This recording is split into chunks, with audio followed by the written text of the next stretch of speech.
Welcome to How to Decorate from Ballard Designs, a weekly podcast all about the trials and triumphs of decorating and redecorating your home. I'm Caroline. I'm on the marketing team. And I'm Taryn, and I'm a product designer. I'm Liz. I head up the creative team. We're your hosts. Join the expert team at Ballard Designs for tips, tricks, and tales from interior designers, stylists, and other talents in the design world. Plus, we'll answer your decorating dilemmas at the end of each episode. We love answering your questions, so don't forget to email us at podcast@ballarddesigns.net.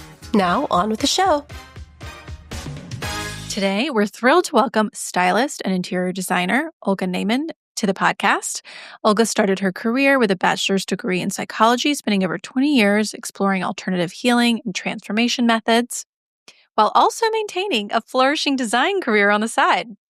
In her new book, Spatial Alchemy, Olga shares how she combines her extensive knowledge of psychology and transformation with her design expertise to help her clients unlock their true goals by creating a home that supports their future self. Olga, welcome to the show. I'm so happy to be here. I can't wait to dive in with you. Spatial Alchemy was such a unique book. We have never had a design book quite like this one. So it was a real treat to dive into.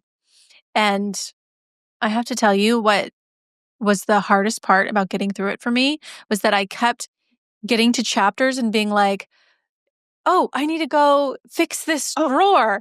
And so then I would be, Googling what thing I needed for the drawer. And so I kept thinking of little examples in my own home and life that I needed to put on my to-do list. And so then I'd be like, you know what, let me go finish the book so that I can, I can get there. I'll get there. But anyway, it was, there's so many great takeaways. So I'm excited to get into it. Thank you. I'm really happy that it spoke to you. And, these things, you can move at your own pace because there's no pressure in having to do all these little things all at the same time. It's actually about doing something and then seeing what happens, doing something. It's about the cause and effect relationship between what you could do to your home and how it impacts not only how you move about your home, but other circumstances in your life. And it doesn't cost a thing to get started. No. Too. No. I also was moving things around consistently while reading this book. It was really, and there's a lot to get through in this book. There's so many different concepts and different exercises and different thought processes. But maybe you can get us started by defining what spatial alchemy is. Yeah. Spatial alchemy is the intersection of your home, your psyche, and your manifestation. So we all know, anyone who's into their home knows the impact that your home has on your psyche, on your body, even on your self-worth. When we upgrade and move into a new home or we shift things around drastically, we begin to realize that, wow, this thing that happened, this person that I randomly ran into, I think it has something to do with what I did in my home. This book really shows you how to connect the dots and close the circle on that. So you're not only designing for beauty and function, which are the top two layers of design, but you're designing for your psychology and your manifestation, which are kind of the silent two bottom layers of design. How do all four work together? And if you're someone especially who's into manifestation and who's into really taking an active role in self-growth or evolution, your own personal evolution, this serves as a guide for how to link your home up with that process. Like Liz said, there's so much to get into. We have a lot of questions we want to ask. But before we do that, I was wondering if you could share a little bit about your background, because it seems like your upbringing, your family life, your psychology degree, all of that is really kind of foundational to the whole concept and message of the book. So I wanted to start there so that, our listeners have a frame of reference for how the book evolved. So my parents are both psychiatrists, and we are refugees from the Ukraine, and we came to America in the late 70s. So kind of moving around a lot and being uprooted a lot was such a big story in my childhood, that feeling of not quite belonging and not feeling like connected to my home, being taken away from my home. So that was kind of one of my major personal woundings. And when I was in 6th grade, I discovered interior design at my local library. This was before the internet. So I would spend hours looking at interior design books, at House Beautiful magazine, at all the magazines, and really teaching myself how to redo my room so that I could feel more grounded, because I wasn't feeling rooted or grounded with all the moving around. So that was really the beginning of my relationship with design. And then I did a psychology degree at Tufts University, clinical psychology. So I was working with clients at that point in internships. But there was that love of design that was always there. And when I graduated from college, I decided I'm not going to go into psychiatry like my parents were like, you must be psychiatrist like us. You know, I decided that I was going to try to be in the world of design, which was one of my big loves. And I got a job at House Beautiful magazine shortly thereafter and worked as an assistant and worked my way up to be an editor, and then was a stylist at Domino and a freelance stylist for West Elm and CB2. And I just had a big career with a lot of editorial, from El Decor to Real Simple to Bon Appetit, styling their entertaining stories. So a big 20-year career as a freelance stylist and interior designer. And doing my own spiritual kind of practice on the side, doing my own healing work for myself, working with shamans, plant medicine, psychology, behavioral psychology, somatic therapy, all kinds of things to kind of heal my ruptured sense of self because of family trauma, that happened to my family, in the Soviet Union as a Jewish person, in the last century. So I was doing a lot of healing over here. And then my design career was over here. But then when I started working with clients for interior design, I began to connect their home to their future self. Like, what are you looking to bring into your life? And is your home aligning to the thing that you're looking to bring? Because there's so much beauty in the world. We can design for beauty, and that's a wonderful thing and function. But if we're not aligning our home to what we're looking to manifest in our life, we're not using an opportunity, right? So as I started working with clients, and they would come to me and say, oh my God, like, we redid my house. Like, I took out, like, a lot of things would happen when we released. That's the first step of spatial alchemy, seeing your patterns and seeing what you can release in your life. And when I showed them their patterns, oh, you're neglecting yourself here, or these items belong to an outdated identity. They don't belong to the person who's in partnership, like what you say you want. They belong to, like, this person, this frustrated person that can't seem to find the thing. So I would show them the patterns, and then we would release the patterns.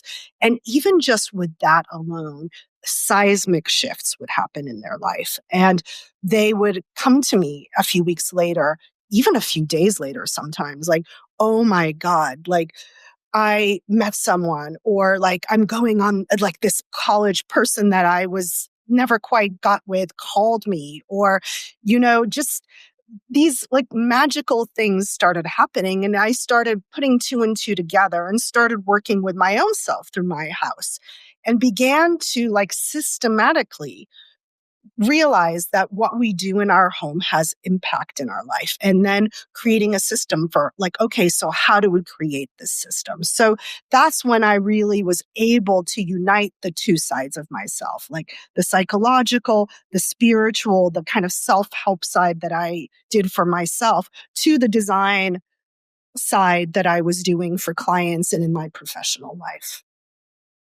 This whole approach is so highly personal.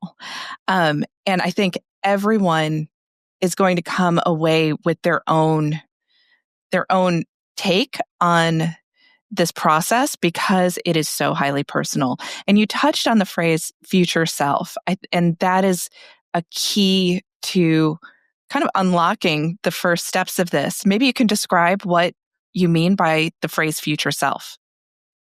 Yeah, the future self is what we're trying to bring into form in our lives. Like we all have vision boards, right? In pop culture, there's this kind of desire to, when we're talking about manifestation, like who would the person that can manifest this easily be? And that is your future self.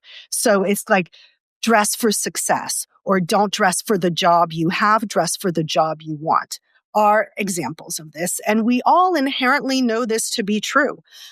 When you start bringing like what you want to manifest into physical form by dressing, for example, like as the person who has that more successful job, you start embodying that self. And I call that the future self. So whether it's more free time, more leisure, more abundance, more money, more success, more recognition, partnership, intimacy, or maybe healing in your family circle, or healing of the body if you're having health issues. Like, for example, if you're having health issues, my future self is healthy and vibrant and has a lot of vital energy.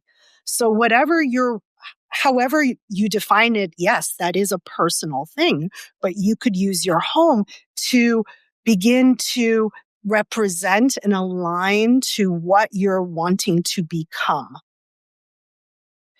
Right. And then by doing that, your home and the movement throughout your home and the design of your home then supports that future self. Yes. So that you then become that future self. Yes. Yes.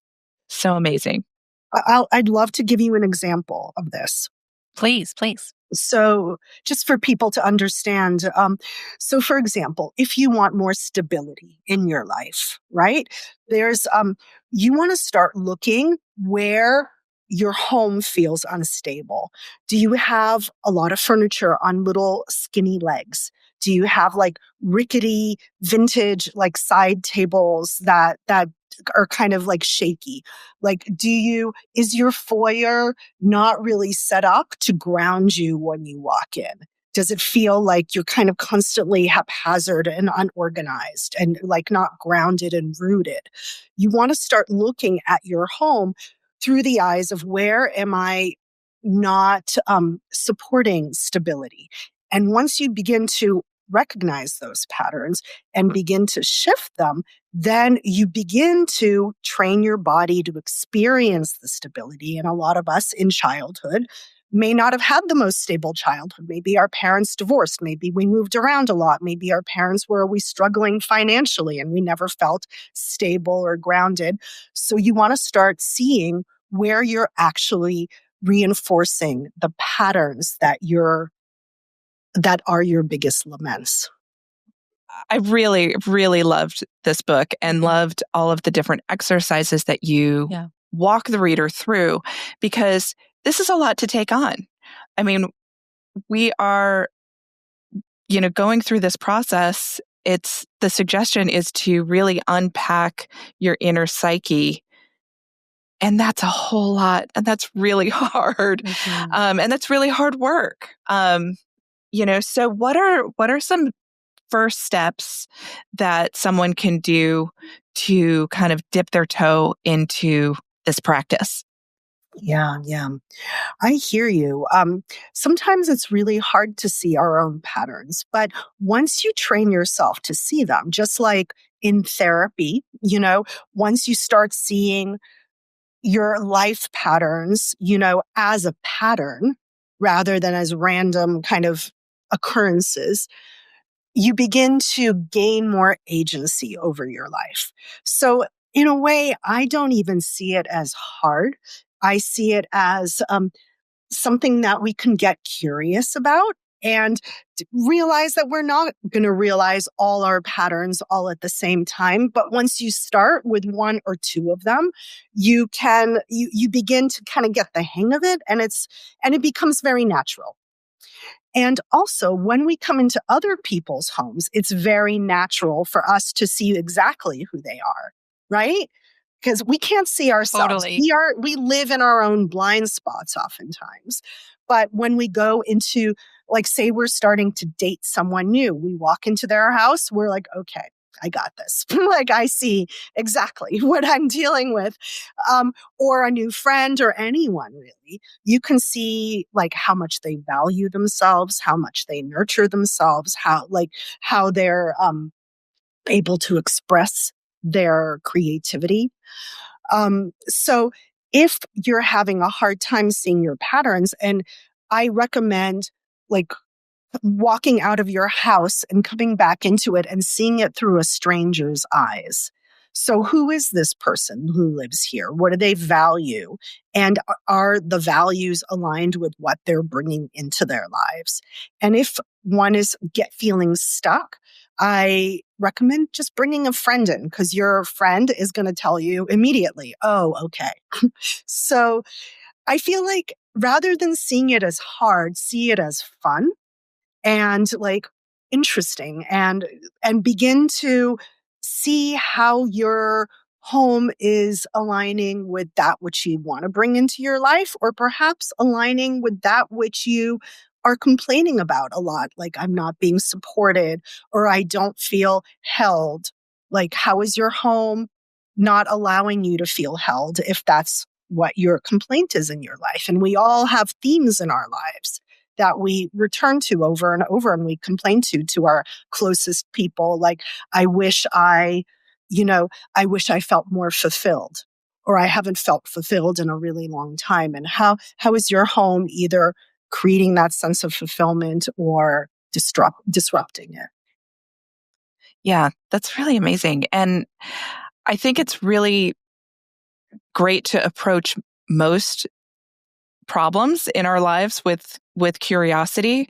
And do we allow ourselves enough curiosity to examine ourselves? Yeah. That's really amazing. I did end up walking through my house with fresh eyes, and I always find it messier than I think that it is. But I also, started seeing the things that I didn't see before, because we end up walking past things, whether it's, I had some branches that I brought in a little bit ago, and you know what? They were past their prime, but I kept walking past them. And so I quickly got rid of them before this interview. Good job. I love that. And you can start. I always tell people an easy way to start is looking at what's on your walls, the art that's on your walls, like reading it through the eyes of symbol. And we all inherently could do that. Like, does the art feel like I want to feel? Is one thing that I always tell people when they get stuck. Like, look at your art, and does it feel the way you want to feel? Or is it something that's just been hanging there for years and you haven't really even looked at for a long time? Yeah.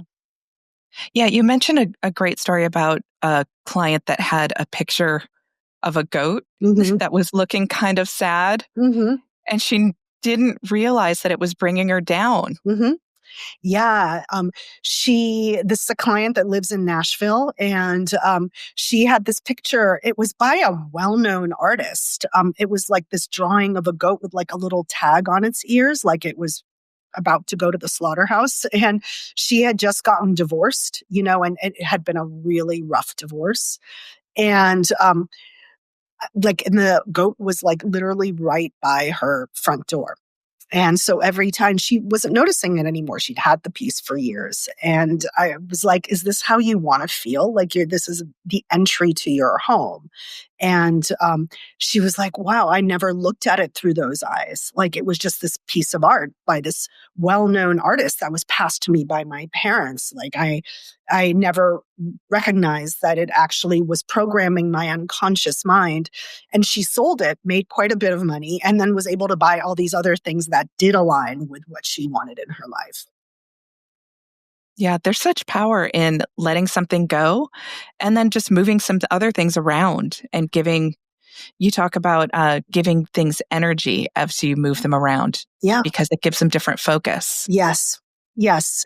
When you move things around, you're moving them around, especially if you link that to your future self intentionally, because intentionality is massive. And there's like so many scientific studies on this. I'm not even gonna, state this, but if you read the Intention Experiment by Lynn McTaggart, there's like a million scientific studies about how the intention of the observer it impacts the results. So once you start recognizing that and you start designing your home with the intention of bringing that future self out of the vision board, out of the cloud and into the third dimension with you, it starts really beginning to shift things. So yes, it's a big deal. Yeah, there were so many parts of the book where there was a lot in the book where I was like, oh, okay, because, we have a decorating podcast. We talk about our houses a lot.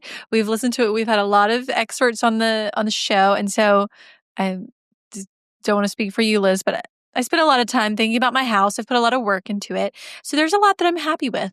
But I will say that reading the book, there was a lot where I was like, oh, maybe that is why that space was so successful.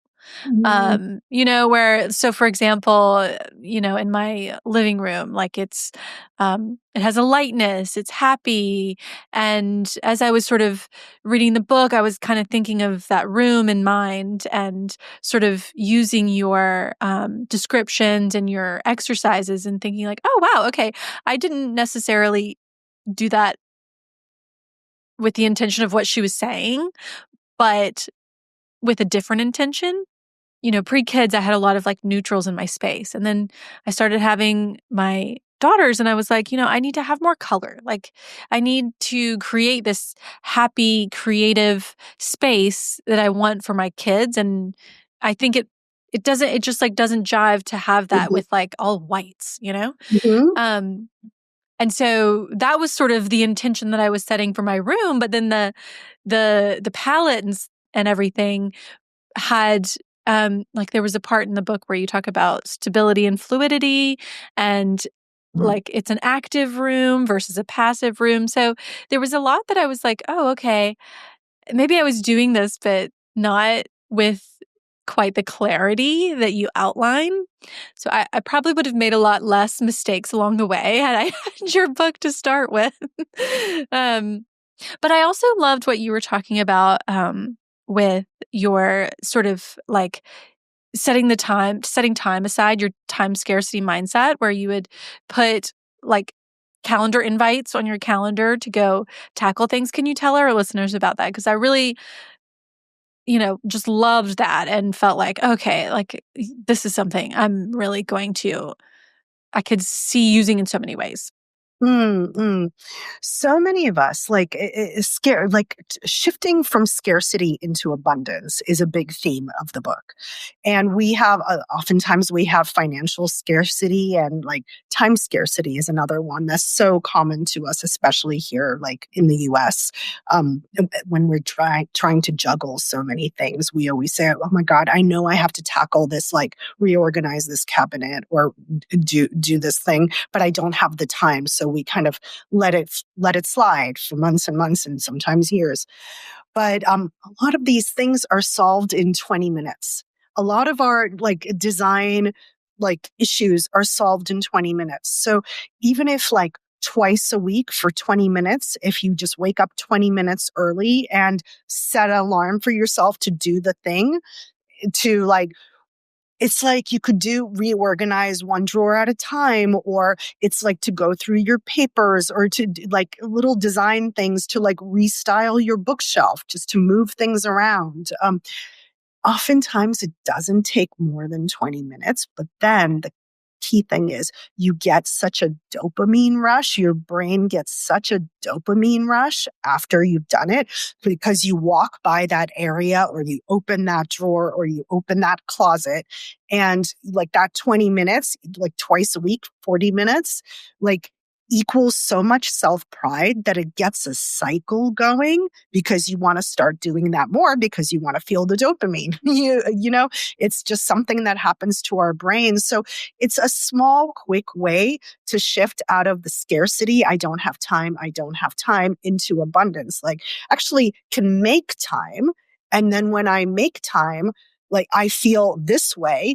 And after like 3 times of making time, oh, this thing happened in my life. Oh, I wonder if it had something to do with me making time. Maybe something that was a difficult project became more easeful in my life. And I wonder if that has anything to do with me learning how to make time instead of feeling like I don't have enough time. I think that leads into another word that keeps popping up within this book, and it's dignity and living in dignity. Can you talk a little bit about that? I feel like that word is really important. That word always meant a lot for me as a refugee, as a former refugee. Not, also coming to this country, parents didn't have finances, feeling very scarce in finances during my childhood, and then learning how to give myself dignity, right? Like invite dignity in. So dignity is like the opposite of scarcity in my mind, and it doesn't have to do with money. We could not have like massive funds, but we could design our homes with dignity because dignity is what starts bringing in like self-worth. The more dignity you learn how to weave into your home, the more self-worth you start weaving into your life. And I see those two things as very related. So for example, if you are in therapy or any kind of self-growth practice, and you're learning how to bring more self-worth into your life so that your, self-esteem could grow or you could support yourself more. Weaving dignity into your home supports that process. So it's not like this thing that's only in your mind of like my patterns and my, self-worth and my childhood. You're almost like reparenting yourself with more dignity. And a lot of us as children might not have received that quality, but it's a very beautiful like frequency dignity. When you are beginning to hold yourself with dignity, it opens a lot of doors into your life and you can begin to experiment on your own and see what happens. That's amazing. And I think another part of that is you'd also talk about taking the routine of every day and turning that into ritual. Mm-hmm. What are some things examples that we can take routine and turn it into ritual? Yeah. I love this practice. And I always recommend that when people are doing spatial alchemy, they begin with their little routines in very small ways and begin to start witnessing the cause and effect relationship, because that's what we're always going for in spatial alchemy. It's about the cause and effect. So once you've let go of like unwanted patterns in your home, I always suggest doing that step first, like seeing your patterns, releasing outdated identities and unwanted patterns wherever you can, wherever you spot them. Once you have done that, begin to work with like seeding new patterns by bringing dignity into your daily routines. And that turns them into ritual. So dignity turns routine into ritual. So for example, the things that you repeat daily, like putting some salt on your food. What does your salt cellar look like? Does it have dignity? The glass that you drink from next to your bed, does that glass have dignity? And does it resonate with your future self?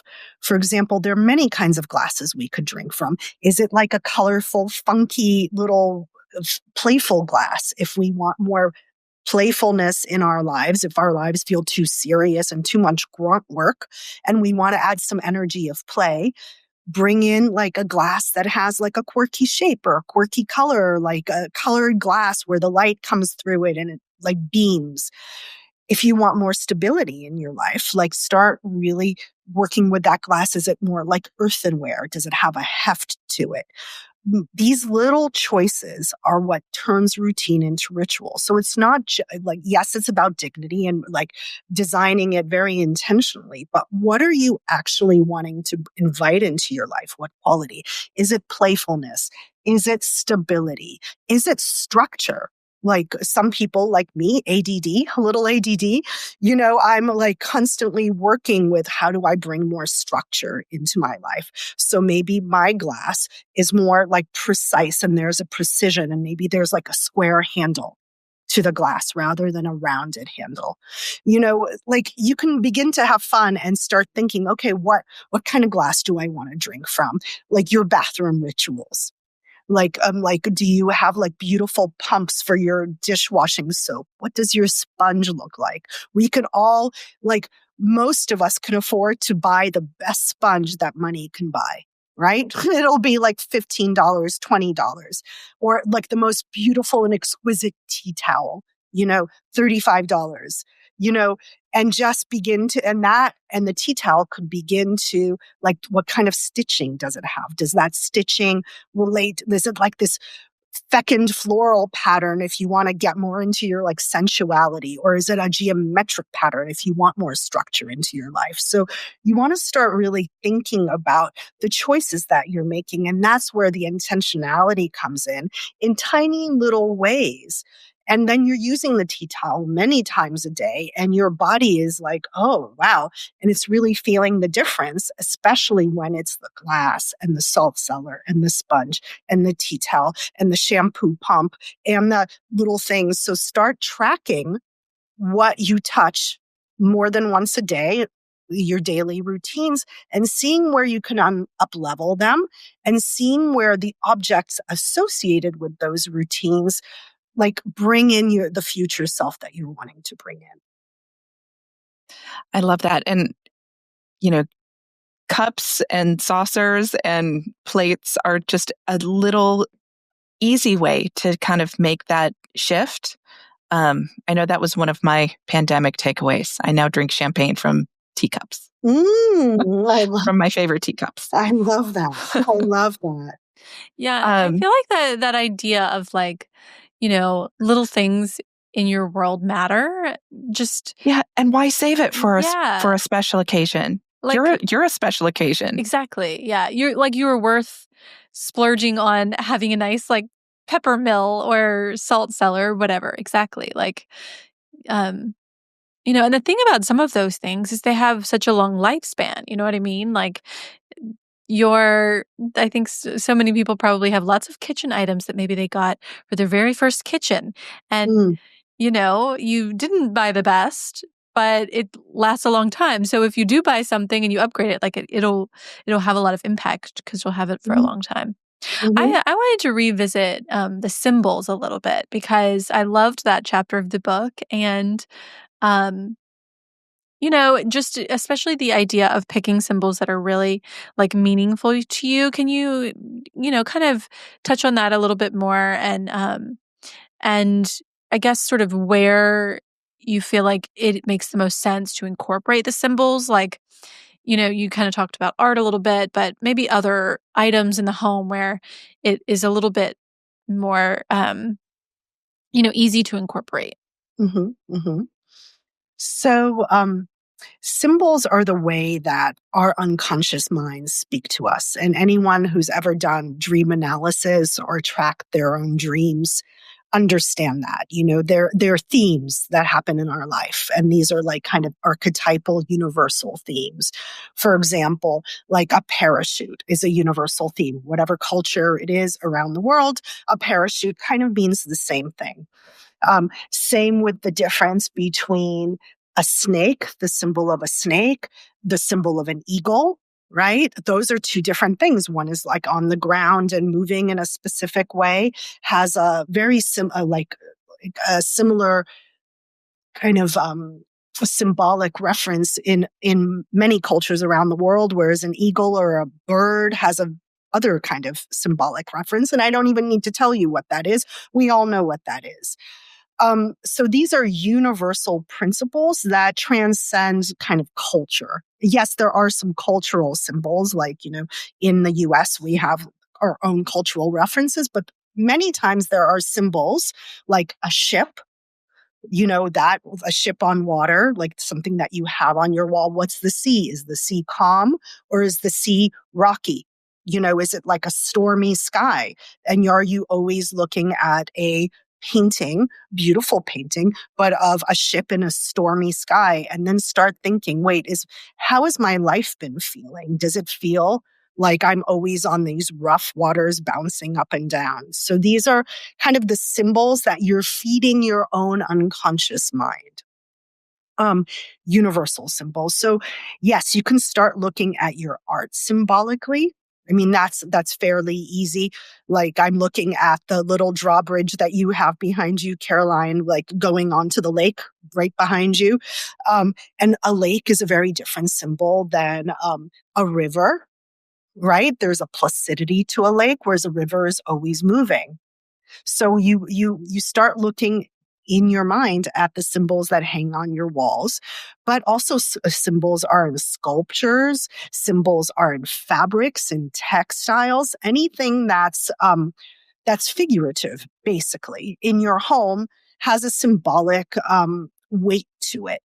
So like a sculpture of a headless nude could, like, as opposed to a sculpture, and like the nude is a little like in a like an uncomfortable body position.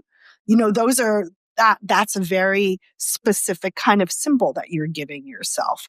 Whereas like there's a sculpture of a nude sitting in a kind of graceful body position. You want to start looking at the positionality, especially human symbols of humans that are on your walls. For example, another example, if you're wanting more union, more intimacy, more connection, or just partnership in general, if you're not in partnership and you want that in your life, start looking at the symbols on your bedroom walls. Like are they representing the union that you want? Or the union, how you want to feel inside that union? Or are there pictures of like kind of gnarly, dry, cracked desert landscapes, for example? And I've seen that in a client's home. Like, she was really into the desert and she had these pictures of these like dry desert, cracked earth kind of things, no growth there. And she was like feeling that same way in her romantic life. And so and she hadn't seen it. You don't see it because you're like looking, oh, cool desert, but really, how are you using that to feed your own unconscious mind? So look at everything that's figurative in your home, pictures of just colors. They're like more the symbols of the colors. Is it like a bright red, very activating, or is it a deep red? So you can look at colors. Right? And do you want to be activated? Is your bedroom full of bright, vibrant colors and you're actually not sleeping so well? Color has symbol too. And it's not even the color, it's the depth and the intensity of the color. Yeah, I think that's something we talk about a lot, especially around bedrooms. Yeah. But it's so interesting to think about the psychology of the colors or the artworks that we have in our bedroom. The images that you see when you first wake up, or in the images that you see when the last things before you go to bed, and how those have impact. Yeah. Yeah, because you're just like your mind shows you symbols while you're dreaming, you're feeding your unconscious mind symbols during the waking hours. I'm rethinking everything. Mm-hmm. It's all great. Of course, in the beginning of the book, you talk a lot about clutter and, as sort of being like a step one of that release of things. And that was definitely something that I honed in on, or just even like thinking, okay, like decluttering my bedroom before I go to sleep so that when I wake up, the room is ready for the day start. And I am ready for the day. And, that 20 to 30 minutes before bed to have the house in order means that in the morning I'm like more ready to tackle things. So I loved that as a practice. And, but I also do struggle sometimes with letting go of things. And I occasionally, part of me is like, oh, just throw it away. Like I get rid of it, like donate, kind of slough it off. But then a part of me is like, well, one day I might need this. So you had a list in here that I thought was so fun and so accurate. And it was about items that don't make you feel good. And so I just wanted to read it because I thought it was so funny. Something that didn't quite work in your home, something that feels emblematic of an old version of myself, things I forgot about, like things you just forgot even you had. That one made me laugh. Things that I wouldn't buy again, things that I forgot about. It was funny how accurate so many of things are because I could almost picture in my mind when I was reading this list, like, oh, yes, I have all of these things in my house that I, haven't let go of for some reason or another. And, and it was such an astute, I guess, way to identify that you might have these things and it's okay to move on from them. Even if it's a bigger piece of furniture too, letting go of something because that's not a representation of the person. Right. And I think that that's also something you mentioned in there that, grandma's sofa is not grandma. Yeah. Yes. Yeah. That's such a key thing because oftentimes we receive things from relatives as gifts, especially someone who has passed, and then you hang on to this thing, but you realize that I actually don't really like this sofa was never comfortable. Like it's not really serving me. I'm holding on to it because I'm holding on to the memory of this person, but you're not really honoring the object. Someone else could honor it better if you give it to Goodwill. Someone else could use that sofa in a way that honors your grandmother even more. And I want to differentiate actually between decluttering and dissolving. So dissolving is a deeper layer than decluttering. Decluttering is awesome, but oftentimes all of us go through the cycle of decluttering and then the clutter comes back and decluttering and clutter comes back. So we're always in this kind of cycle around decluttering. And it's an important cycle to keep on top of. Yes. But underneath it is a bigger pattern, which is dissolving outdated identities and unwanted patterns. So what you want to do is start saying, what do I value more? Do I value the future self that I'm bringing in? Or do I value this always uncomfortable chair that my future self feels held and nurtured. And this chair does not make me feel held and nurtured because it has these wooden arms. I can't lean into it. It's always I never really even sit in it. What pattern am I giving more weight to? Like the thing that I want to bring in or this old unwanted pattern that I'm just hanging on to just to hang on to it. And that's when you start asking yourself that deeper question. Do I really value the thing that I want enough to let go of the thing that's the opposite of it? That's when you start really seeing, okay, and it's just like that with relationships when we have to let go and walk away, or jobs that aren't quite right, but then they fulfill some needs. At a certain point, you start to value the alignment, your inner alignment, more than the job, the relationship, or the chair. And now I'm getting new chairs. I feel like you described my living room chairs that I never sit in that have tough wooden arms. And yeah, I never sit in them though. You're absolutely right. Yeah, you want to ask yourself these questions because sometimes things look good, but they don't feel good. And if you're not actively using them, then there's a reason. And then you have to ask yourself. And sometimes it's good to sit with an empty space in your home and because the universe sometimes fills that empty space in a way that you wouldn't think, because maybe you'll sit with an empty space for a month or two and then somehow you'll receive some chair that you never, you don't even have to buy it, but the perfect chair comes into your life and you're like, oh, that's interesting. Like that's the universe talking to you. So much of the first part of this book is really all about breaking down to build back up. And I feel like the whole second half of the book is all about the, I think you say dissolve and coagulate. So that coagulation of and bringing things into a formation that works for you in your home.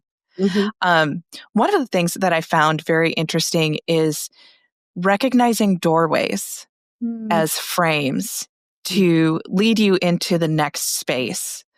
Maybe you can talk a little bit about your philosophies around that.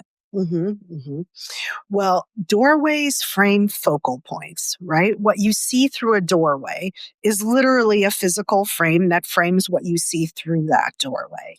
So I call that's a focal point. Just like over the sofa is a focal point, over the mantle is a focal point. There are many focal points in our homes. What we see on the other side of the bed, what's over the bed is a focal point. But back to the doorways, what you see through a doorway is a focal point because you're walking towards it. Like think of the body as like you're constantly many times a day walking towards something that's being framed by the doorway. So what are you walking towards? Like often we want to be very intentional with how we're creating that space and aligning it. Like, for example, if we want more balance in our life, I always want more balance. I'm a Libra, so I'm always seeking balance. So do you want to work with symmetry, for example, in what you see over the door, like through the doorway? Do you want to work with asymmetry? Is your life too stagnant and you want to shake it up a little bit? This is what I mean by like moving your things every so often to align with what you're bringing into your life. But the doorways, you're always crossing the threshold towards something through the body. So you want to get very intentional about what you're crossing the threshold towards. And this is a powerful place to use symbols. Like, for example, you're crossing a door, you're crossing a threshold, and I'm looking at a large set of gold wings across from my desk, and you want to like start working with, okay, I'm walking towards these wings through the doorway because I'm seeing these wings. And it's like, I want to have that like feeling of like flying, not falling. So you start working with all kinds of symbols, and doorways accentuate those symbols. Yeah, you definitely had me walking through each of my doorways with fresh eyes too, to just kind of see what's going on there. And I did end up moving some lamps that were like a little bit more iconic into frames so that I can see them when I'm sitting on my sofa. I look into my dining room and see that kind of more iconic and bold lamp. And how did that make you feel? How did it begin to impact you? Yeah, it really made me smile. And it really made me enjoy sitting in the other room and being able to see this thing that I love in the room that was framed by the doorway. Yeah. Doorway will accentuate. It will like amplify the thing that you see through the doorway.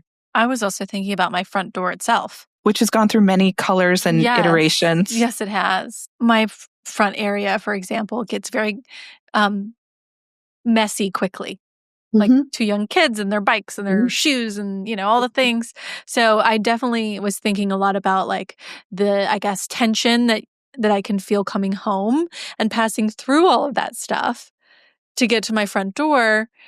And what can I do to make it to where my entry to coming home, which is something that I, like I always look forward to coming home, but like there's that middle space that I have to pass through, and it's sort of like creates friction where I wish that, there was more peace, I guess. So that was definitely something that I was thinking, and like, what does the view look like when I open that door? And is it recharging, or is it like, hectic, frenetic? And that's definitely something I'm going to be thinking about a lot. Because I haven't, especially compared to other areas of my home, I haven't spent a lot of time in that. And that now is like seems like such a place that I've overlooked. So One thing I would recommend, especially, I have children too. I have twins who are 11, and I've passed through all the stages, the little kid stages, and all the messiness. And I also am always negotiating that in my foyer. One thing I recommend to people is like really working with the walls, the ceiling, like can we, like, especially if it's a small space, maybe there's wallpaper in the ceiling that feels peaceful, that has like, maybe it's a moire wallpaper that feels watery at the top. Like a light blue moire wallpaper. And a beautiful chandelier that's like round and not pointy, not angular, but like soft and round, and like the art that's on the wall, can it be more peaceful? So you want to start because influencing where you can influence, because oftentimes with little kids, it's really hard. Yes, we can work with storage solutions. Yes, we can work with like closed door armoires or, baskets and things like that. But the things that you can influence, like the art, the colors, the lighting, the quality, like can things be more angular and softer? That brings about peace. Yeah. I think you could even ask your kids too, like, how does it make you feel to come in? Great idea, Liz. Yes. Right? They have feelings. They feel so hard. Yeah. How do we bring more peace into this? Yeah. And then like strategize with them together. Yeah. That's a great what idea. Is peace? What is peaceful? What feels peaceful to you? What feels calming and soft? Yeah. It's a good idea. I'm going to do that. Yeah. Give them some intention. My oldest right now is like really into organizing all of a sudden. And I'm like, oh, okay. Let's harness this interest. I can put this to work. Yeah. Well, Olga, this was such a delight. I am going to really be revisiting your book a lot. I know that just because there was so much to take away, and I could imagine, going back to it, especially again and again as we evolve. Exactly, as like what you're looking to bring into your life changes. Now it's something. In 5 years, it might be something else, and so this is going to really stick with us, I know. Yeah, I know we always talk about, letting the room grow slowly, and, it's designing your home is not an overnight process. And the questions that you're asking and the exercises that you're offering in this book really are things that we could ask in 5 years and we would have totally different answers. Yeah, true, totally. And one doesn't need to like redo their home every 5 years. Like this is such a practice of intentionality. And it's more about like moving things around, like realizing which like 1 or 2 things, 3 things don't work, where you can begin to upgrade. It's like getting into a deeper conversation and intimacy with your home. Yeah. Yeah. I think we often talk about how like your home matters and thoughtfulness and the plan and the intention is really worth it because it's the base for the whole rest of your life. But I just don't think we've ever quite articulated it or like treated our home as another family member, which is another phrase that I think you use in the book, which I think is just great. So it was great to see you kind of articulate that in an even deeper level, because I think we sometimes like get almost there, but not quite. And so it was really, really delightful. So wonderful. If you could tell everyone where they can find you, follow you, and pick up your book. So my book is available anywhere, everywhere. You could buy it at your local bookstore on bookstore.org or Amazon or wherever you shop. So that's easily obtained. And my website is thespatialalchemy.com. So you could find me through there or on Instagram at Olga Naiman. And I write a lot about, my philosophy and how I implemented in my own life. So those are ways, and reach out if you hear this and this speaks to you, please reach out. I love hearing from people and how some of these things are impacting their life, because it's always about the cause and effect in relationship. And I love hearing how things are shifting in your life as a result of some of the practices that you did in the home. That makes me happy. And, we didn't even touch on all of the beautiful spaces that are photographed in the book. We were talking so much about the words. And the design of the book is yes. gorgeous. Oh my gosh. Like all the layout, the color. I also this color, such a delicious color to me. But like your projects are stunning and just, yeah. It just occurred to me that we didn't even talk about any of the actual spaces themselves, which is so unusual for us. Right. So if you love all of the intentionality that Olga talks about, and you want some beautiful, beautiful rooms, then this is the one for you. Thank you. Thank you. All right, that's our show. And that's our show. You can find all of the show notes on our blog, howtodecorate.com/podcast. To send in a decorating dilemma, email your questions to podcast@ballarddesigns.net so we can help you with your space. And of course, be sure to follow us on social media at Ballard Designs. Don't forget to subscribe wherever you get your podcasts so you never miss an episode. And please leave us a review. We'd love to hear your feedback. Until next time, happy decorating.